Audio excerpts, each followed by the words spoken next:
സൂവിന്റെ പല്ല് പറിക്കാൻ പോവാണ് കേട്ടോ ഞങ്ങൾ. ഗൾഫിൽ പല്ലുമേ തൊട്ടാ കാശാണെന്നാണ് പൊതുവേ സാധാരണക്കാരായ ഞങ്ങളെപ്പോലുള്ളവരുടെ ഇടയിലുള്ള സംസാരം. അതുകൊണ്ട് തന്നെ കുറേ വേദനയൊക്കെ സഹിച്ച് വെച്ചുകൊണ്ടിരുന്നതാണ് സുഭാഷ് ഏട്ടൻ നാട്ടിൽ പോയിട്ട് വരയ്ക്കാമെന്ന് പറഞ്ഞിട്ട്. പക്ഷേ വേദന സഹിക്കാതെ ഞങ്ങളിവിടെ കെൽമ ഡെൻറ്റൽ സെൻറ്ററിലാണ് വന്നത്.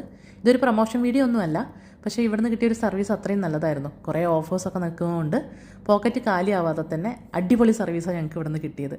ഓഫറിൻ്റെ ഭാഗമായി കൺസൾട്ടേഷൻ ഫീ ഇല്ലാത്തതുകൊണ്ട് നന്ദക്കുട്ടിയെ ഒന്ന് ഡോക്ടറെ കാണിച്ചു കേട്ടോ. എന്താ വിളിക്കുക? ദേവെന്നാണോ വിളിക്കാം? പ്രത്യേക ചേരാ. ഇപ്പൊ പൊട്ട് കാണുന്നുണ്ടല്ലോ, ഇനി മെല്ലെ നമുക്ക് വായ കാണാം. ഈ തലയിൽ കുറെ പൂമ്പാറ്റ ഉണ്ടല്ലോ, അതാണോ വേണ്ടേ? അത് അയ്യോ, അത് മൊത്തല്ല, ഒരു സ്റ്റിക്കർ കയ്യിലൊട്ടിച്ചില്ല. ഗുഡ് ഗേൾ ആയോണ്ട് കേട്ടോ. By, see you. സുവച്ചന്റെ പല്ല് പറിച്ചിട്ടാണ് പോന്നിരിക്കുന്നത്.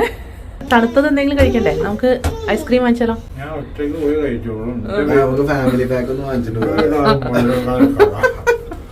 വെറുതെ അല്ലടാ പല്ല് പറിച്ചത്.